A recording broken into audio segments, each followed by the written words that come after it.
ma masque, mais je la laisse ici. Bravo, c'est bien. Mais je suis... J'ai pas entendu, Daniela.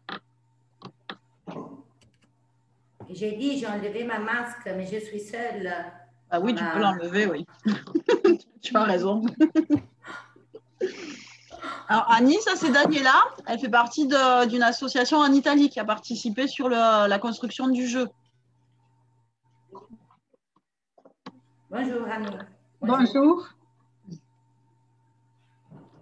Voilà. Alors, je ne sais pas qui va se connecter. On va peut-être attendre 2-3 minutes de plus.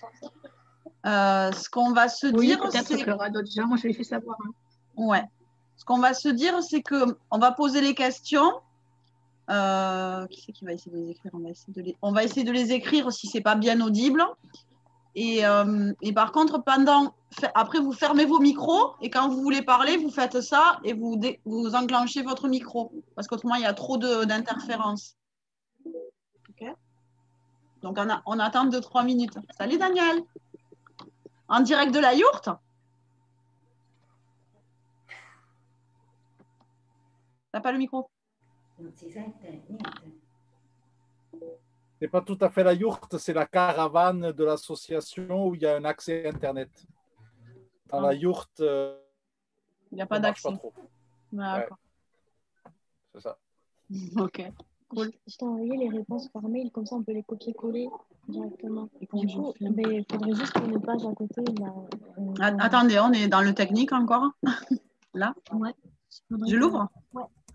Non, juste que ton mail est quelque part à proximité pour qu'on puisse copier-coller rapidement. Mais comme on est moins. Oui, dis ça comme ça, on va non, je suis avec mon adresse.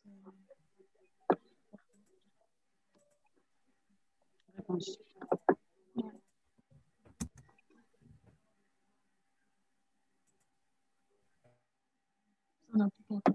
Ok, et du coup, je vais où là? Je reviens là? Ouais.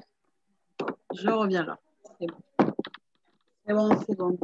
Aïcha, tu veux participer ou pas? Tu es connectée ou tu peux déconnecter? Aïcha, tu peux demander s'ils sont connectés, qui se déconnectent?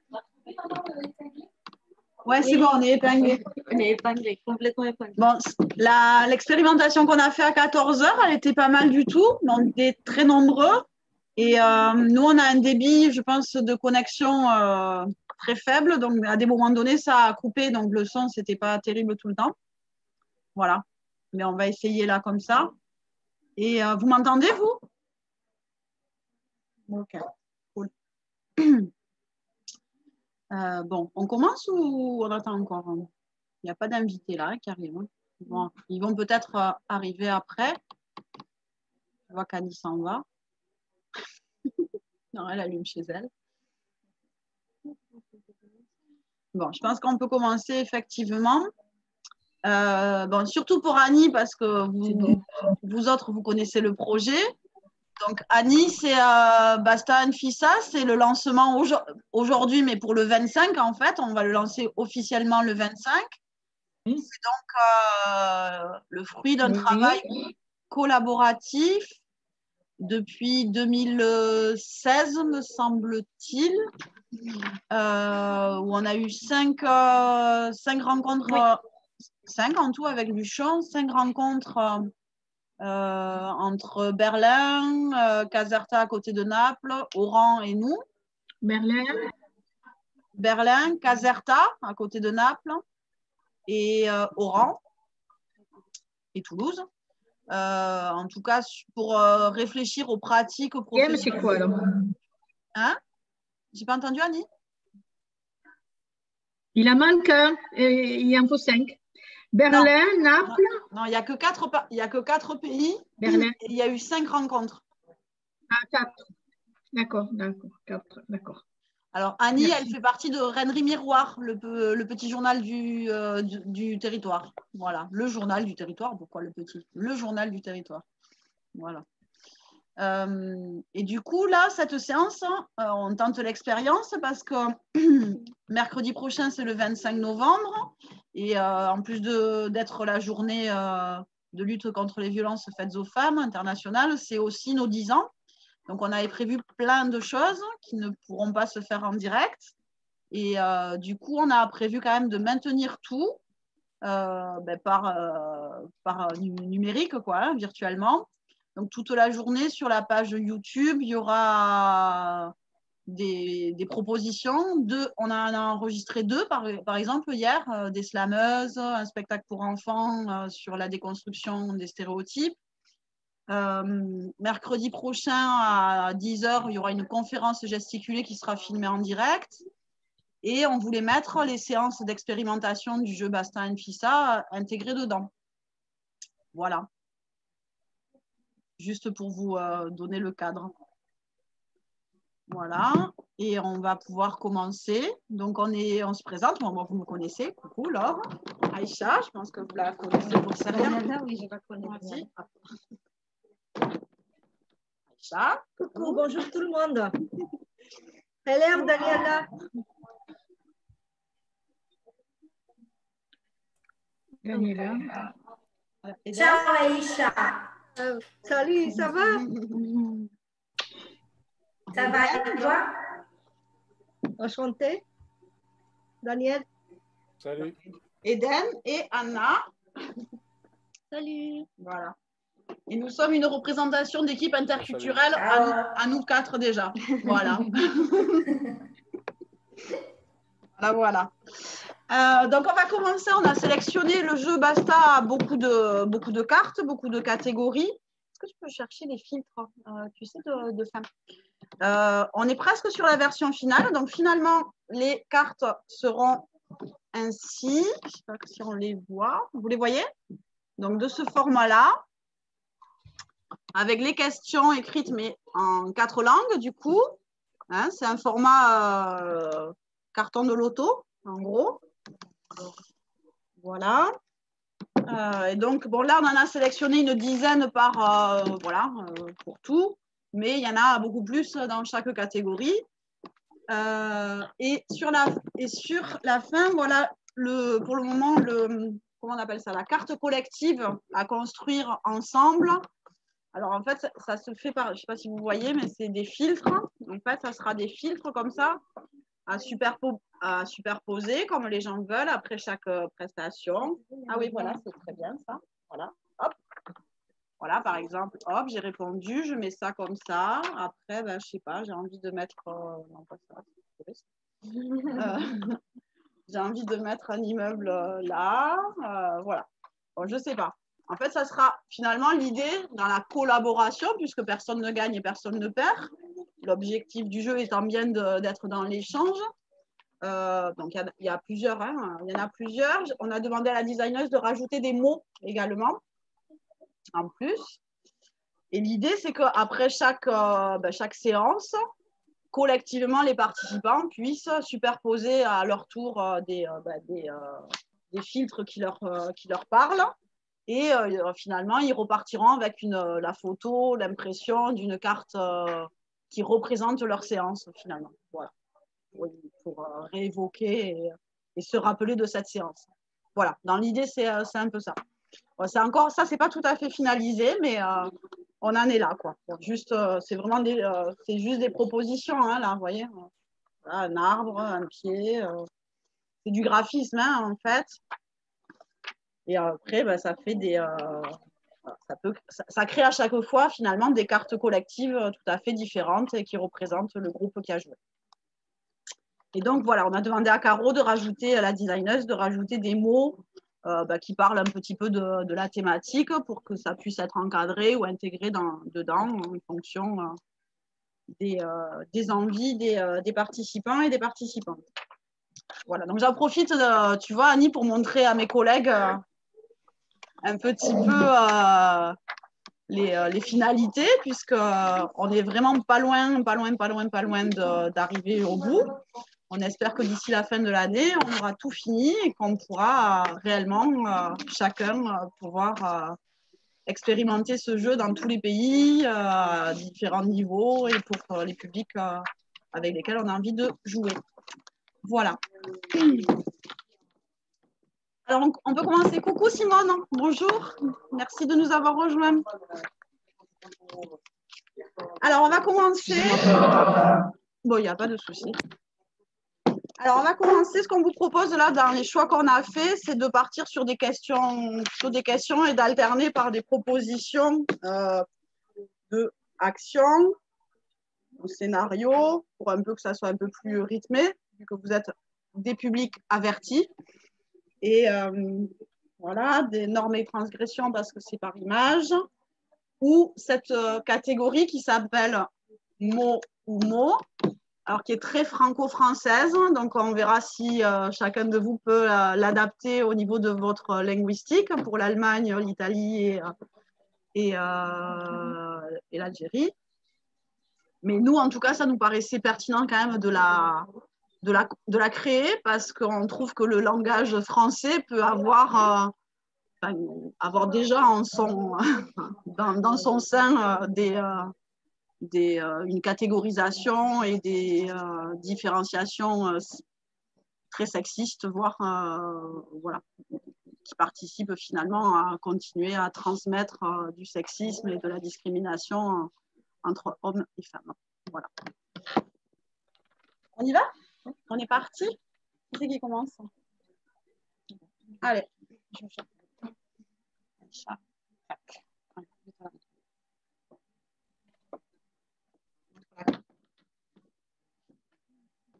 Le savais-tu?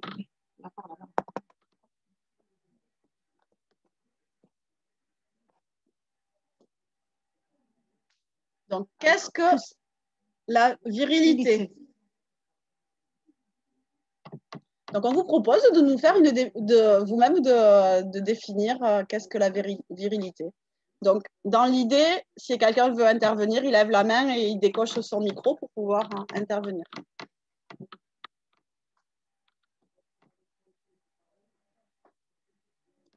C'est à vous, hein.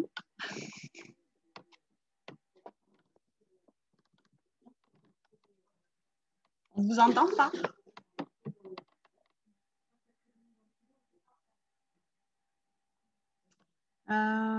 Alors, Dac, si tu arrives à connecter le micro, qu'est-ce qui se passe? Ça y est, je l'ai mis. Ah, très bien. Il y a Simone qui lève la main. Ah, Simone, à toi. Je pense qu'Annie était avant moi. Ah, Vas-y, Annie. Annie. Vas-y, Annie, vas-y, Annie. Pardon, je n'ai pas... À 5 minutes près. Bon, moi, je dirais, pour moi, c'est l'expression de la supériorité masculine. L'expression, c'est-à-dire dans ses formes. D'accord. Simone, tu veux compléter?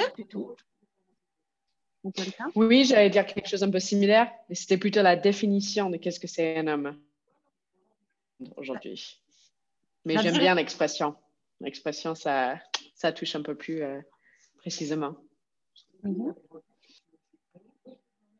Daniela ou Daniel, vous voulez compléter?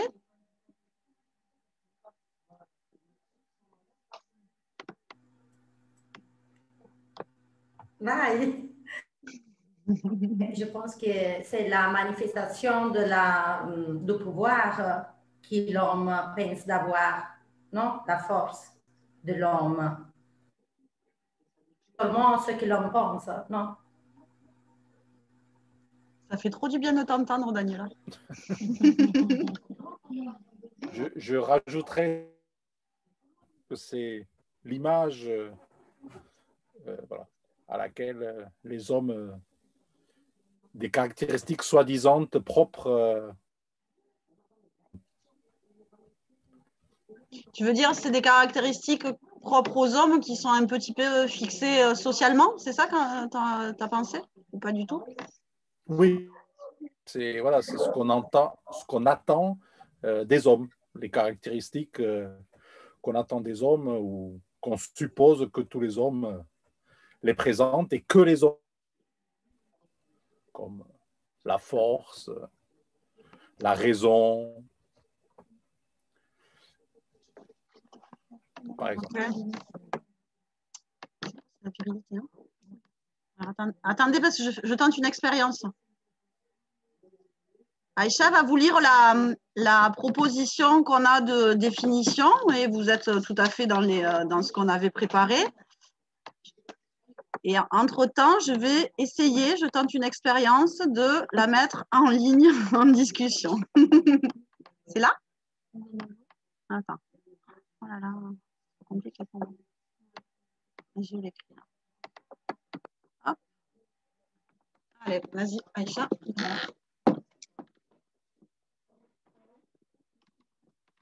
Alors, ce sont les attributs sociaux associés aux hommes et aux masculins. La force, le courage, la capacité à se battre, le droit à la violence et aux privilèges associés à la domination de celles ou ceux qui ne sont pas.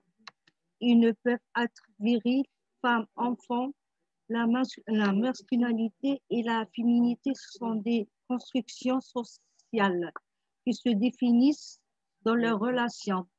Les violences envers les femmes sont à mettre en lien avec l'expression de pouvoir masculin et font également partie du précieux de l'apprentissage de la virilité. Voilà, donc vous étiez tout à fait proche de la définition.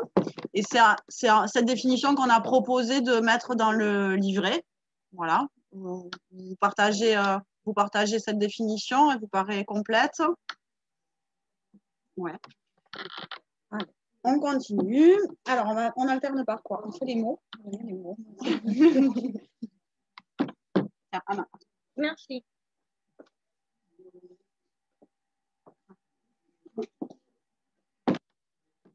D'accord, donc ça c'est la catégorie franco-française dont parlait Laure, c'est mot ou mot. Et le mot c'est une blonde. Donc, qu'est-ce que vous en pensez? Est-ce que ça veut dire le même un blond qu'une blonde? Moi, franchement, je ne sais pas. Hein. Moi, je peux savoir, moi. Donc, voilà, on va te dire ça, Simone. Oui. Donc, du coup, quand on dit quel blond, c'est pour dire que c'est l'idiote, mais on va utiliser un mot, description féminine, pour utiliser ça comme synonyme à quelque chose de mauvaise. Ah, d'accord. D'ailleurs, Comme on va dire PD, on va utiliser ça, après ça va un peu plus loin, c'est pour utiliser comme une injure en fait. Et utiliser quelque chose qui est naturel, qui est normal, mais qui est associé à une certaine population et utiliser cette population pour personnifier quelque chose de négatif. D'accord.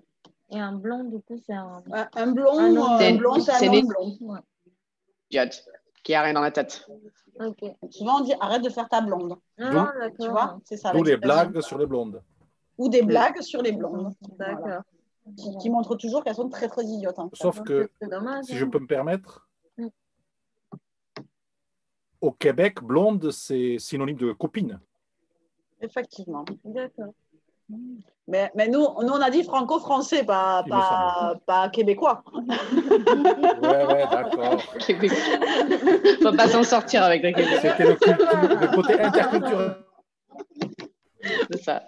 Mais en anglais, aux États-Unis, on a cette même expression par rapport aux blondes, l'équivalence entre blonde et idiote. Et c'est quoi? C'est blonde vraiment?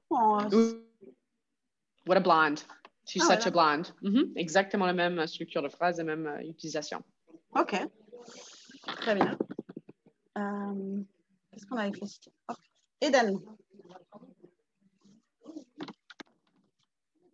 On fait un zoom. On fait un zoom, on fait l'expérience de Baston et en ligne. Ah bon? Donc, cette catégorie, c'est « Et si on en parlait ?» Et la question, c'est « Y a-t-il des métiers ou des activités plus investies par les hommes que par les femmes et pourquoi ?» Est-ce que vous pouvez répéter? Oui, je peux. Y a-t-il des métiers ou des activités plus investies par les hommes que par les femmes et pourquoi?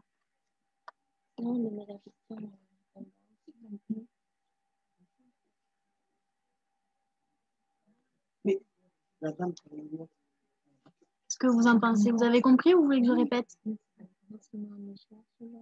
C'est bon?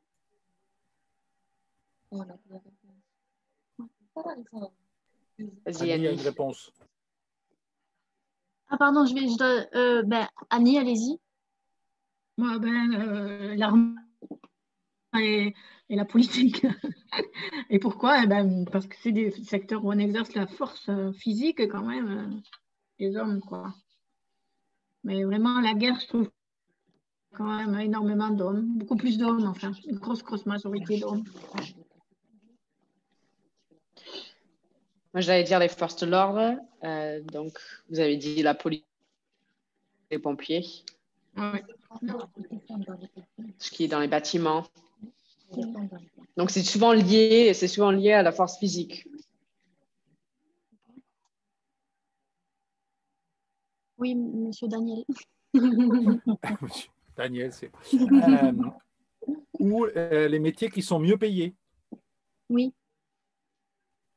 en règle générale. Les hommes ne vont pas faire des métiers qui sont moins bien payés.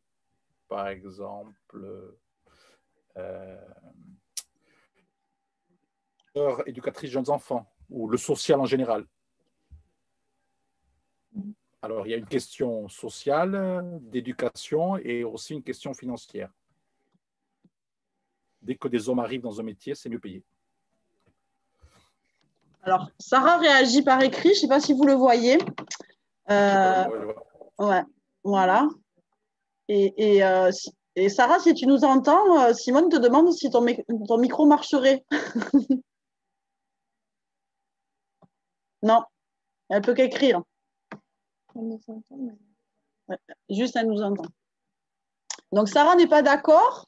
Je vais lire. Elle dit « Je ne suis pas d'accord. La paye dépend du sexe et pas l'inverse. »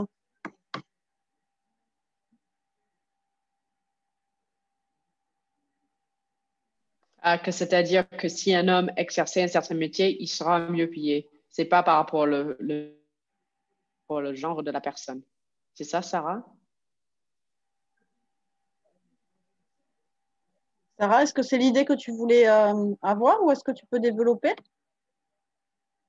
Alors, pendant qu'elle développe, Sarah, peut-être je voulais revenir sur ce que disait Daniel. Est-ce que Daniel, tu veux dire dans les métiers mieux payés que les femmes, est-ce que c'est plutôt les métiers plus prestigieux peut-être que les femmes dans certains secteurs? Comme par exemple, oui, effectivement, les hommes sont plus investis, mais c'est plus de l'ordre du social. Je ne sais pas, comme chirurgien, que des femmes sont plus infirmières ou dans le droit, il y a plus de juristes de la famille ou juges des enfants femmes que d'hommes et que les hommes sont plus sur les finances, sur des choses plus dites plus combatives, dites plus de pouvoir. C'est un peu ça l'idée que tu voulais donner? D'une part, oui, il y a de nouveau la question justement de la virilité, entre guillemets, qu'on va retrouver dans les métiers. Les métiers virils sont plus, il y aura plus d'hommes. Question financière, si on veut rendre un métier attractif et qu'on veut qu'il y ait plus d'hommes qui s'investissent, on va augmenter les salaires. Et en fait, ça va plus des hommes que des femmes. Donc, je suis d'accord avec ce que dit Sarah aussi, mais je pense que c'est une relation dialectique. Ça ne va pas que dans un sens, ça va dans les deux. Voilà, donc Sarah a écrit « Oui, parce que les inégalités salariales sont constatées dans toutes les catégories socio-professionnelles. » Oui, après, effectivement, c'est un autre problème qui est lié. Oui, Simone, pardon.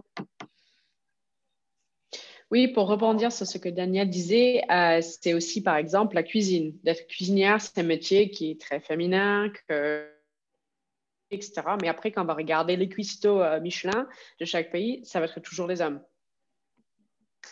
Est-ce que ça veut dire que finalement, ce n'est pas un métier si féminin que ça et que les experts sont les hommes, en fait? Ça veut dire quoi? C'est ça. OK, merci. J'essaye de redire ce que dit Sarah. C'est intéressant comme vision, cependant, Daniel. Voilà. Vous voyez, vous, ce qu'il a écrit, hein? Oui. Ah oui, d'accord. Moi, je ne suis pas familiarisée avec Zoom encore. Hein, donc... Excusez-moi. Bienvenue, je passe ma vie là-dessus maintenant. Ah Zoom va être le mot de l'année, je pense. ouais. On fait quoi? Action ou scénario? Action? Oui. Allez, une action. Tiens. Voilà. Ah, bon, celle-là, peut-être pas.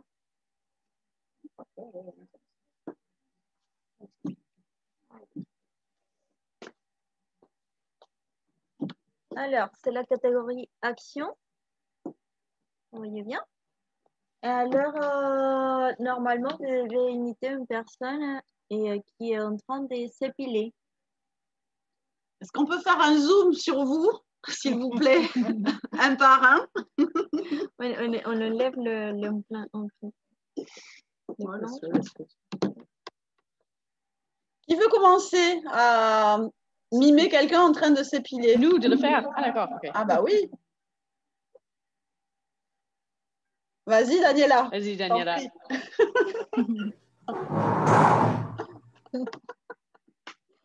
Scusate. Mais vous voyez? Oui, oui. Aspettate.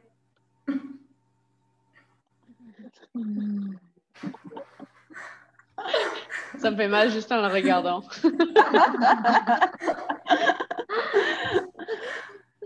Très bien. Et Daniela, du coup, est-ce que tu avais, quand tu as fait ce mime, est-ce que tu avais en tête une personne en particulier, qui a un genre de personne en particulier? J'avais en tête moi-même. Moi. C'était moi. Ok. Et est-ce qu'on pourrait penser que les hommes s'épilent de la même manière? Oui, oui, on peut le penser. Il y a des hommes qui s'épilent et je pense qu'ils s'épilent dans la même manière, non que des femmes, je pense. J'espère. Daniel, tu as l'air dubitatif. J'avoue, moi, effectivement, piler, je pense à une femme qui s'épile. À la rigueur, un homme se rase. Après, il y a des hommes qui s'épilent. Oui, je sais. Mais je dois avouer, l'image qui me vient, l'épilation, c'est pas un homme. Oui, je pense que ça, c'est lié à le fait que dans les pubs, on voit presque uniquement les femmes se piler ou se raser à la télé. Après, on va voir un homme qui se rase le visage. Pas plus, quoi.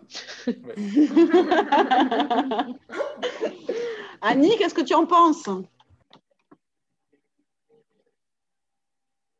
On t'entend pas. Annie, on t'entend pas. Ton micro. Oui, ça y est. Pour rajouter de l'eau au moulin de ce qu'il est en train de se dire, effectivement, quand un homme s'épile, qu'il est transgenre ou qu'il est, voilà, entre guillemets, efféminé, je ne sais pas comment on peut dire, qu'il est pas, il sort un peu de ses attributs masculins habituels. Enfin, c'est comme ça. C'est pas dans la virilité, quoi. Il y a des hommes qui s'épilent, je pense.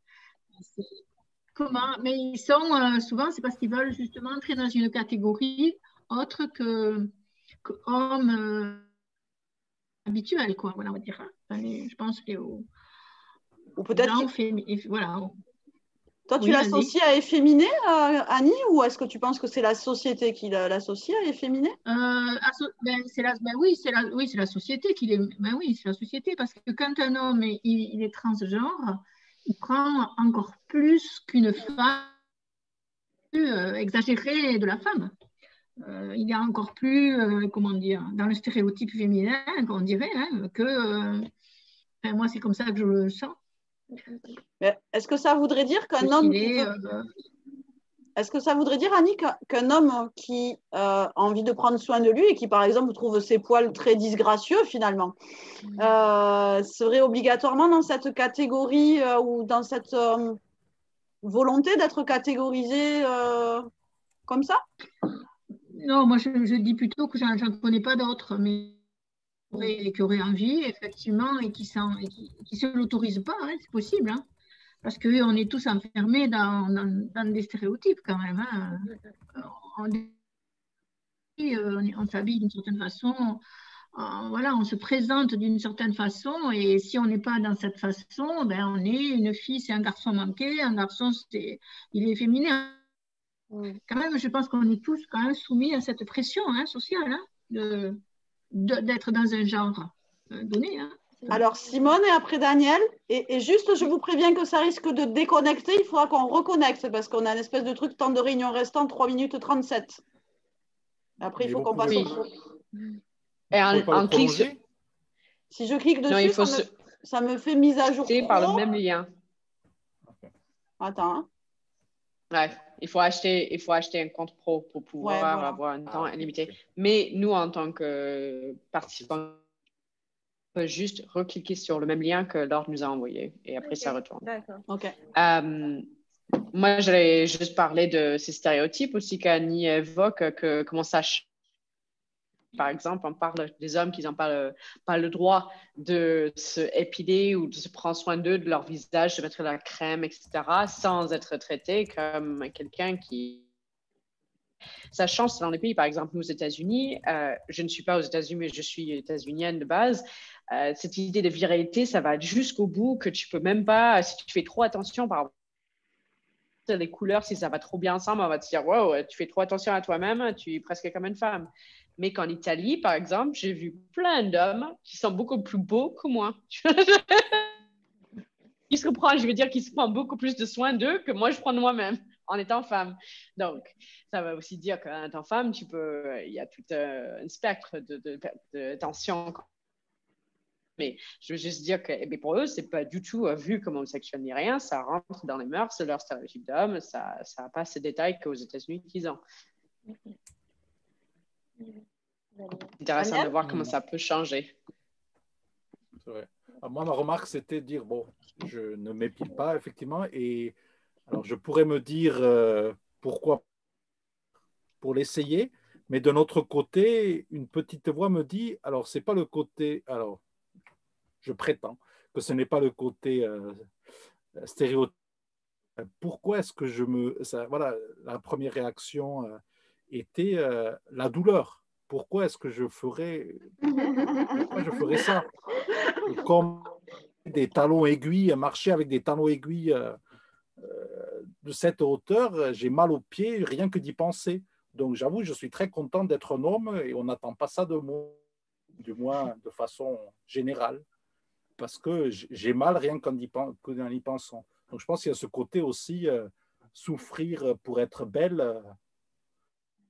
Les hommes, la grande majorité, on ne leur demande pas, pour l'instant du moins. Pas encore. Ok. Qu'est-ce qu'on se fait avec corps et sexualité? Alors, ça risque de couper, mais on le tente. Hein. Catégorie corps et sexualité. C'est dans le milieu. Corps et sexualité, donc la question c'est, les femmes peuvent-elles initier un rapport sexuel?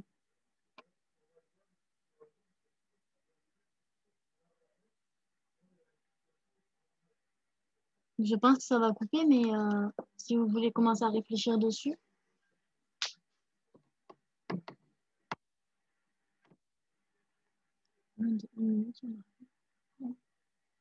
Laissons-le, on verra bien.